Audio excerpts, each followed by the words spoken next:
Bonjour à tous, aujourd'hui on déballe l'édition limitée Steelbook Soleil Rouge de 1971 de Terence Young, l'auteur des premiers James Bond, avec Alain Delon, Charles Bronson, Toshiro Mifune, le John Wayne japonais et Ursula Andress. Nous avons dans l'édition le 4K et le Blu-ray du film.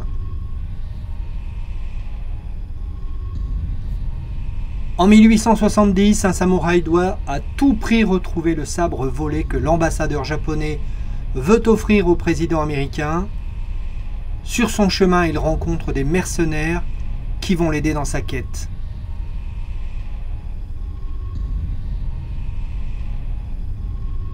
Petit classique du film d'aventure que ce western européen improbable qui mêle vengeance et trahison, avec une distribution internationale pour un pur divertissement des années 70. Pourtant, un genre qui commence à s'essouffler au début de ces années-là.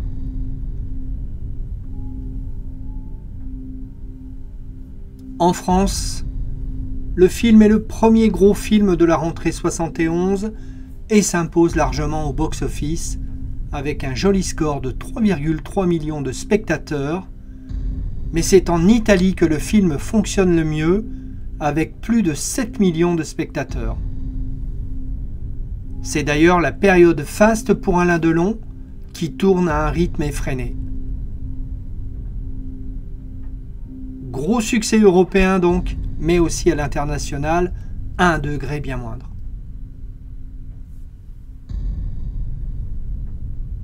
Le film misait sur 3 pays pour son succès, la France, les USA et le Japon. Delon avait tourné quelque temps avant une pub au pays du soleil levant pour un cachet de 100 000 $ et était devenu un sex symbole dans ce pays. Le film fait écho à la toute première expédition de l'ambassade japonaise aux États-Unis en 1860.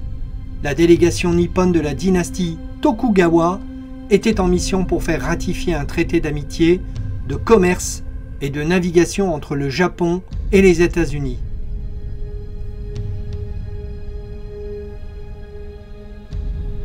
Quelques scènes sont devenues cultes, comme la scène du combat au bâton contre le sabre, ou la scène avec le moustique, ou celle encore avec la poursuite en train.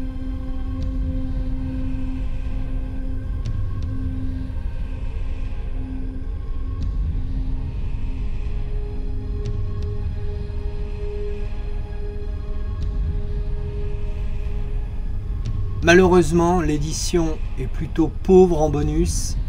Il faudra se contenter d'un entretien de 20 minutes et d'un petit documentaire de 8 minutes.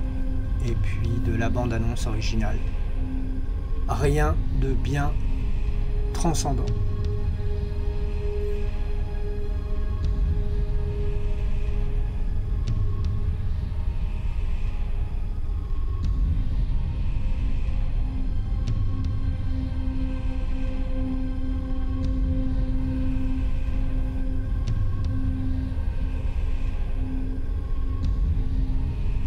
Pas un chef-d'œuvre, le scénario n'a rien d'original, mais ça reste un bon divertissement.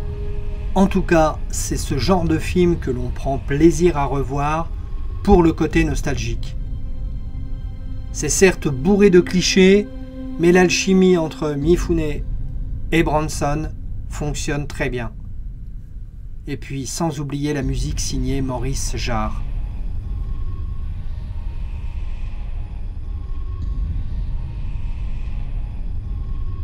Si vous avez aimé la vidéo, n'hésitez pas à mettre un pouce bleu et à vous abonner si ce n'est pas encore fait.